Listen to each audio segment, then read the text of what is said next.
comfort her. Your soul longs to reach out to her. But why? It is because she symbolizes you.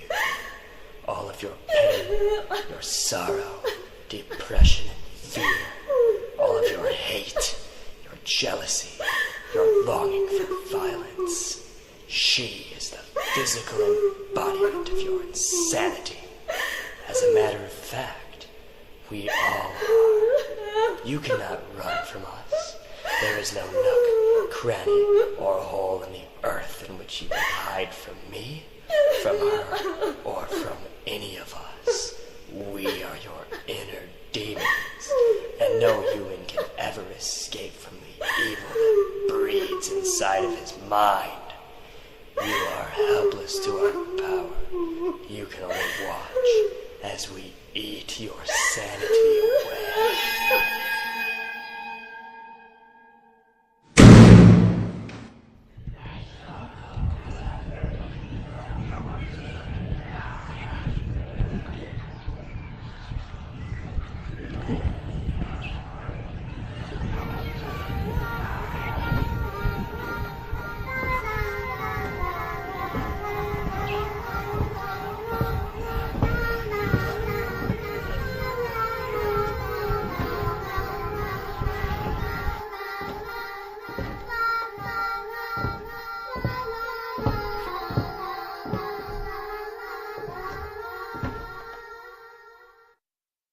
I will kill you.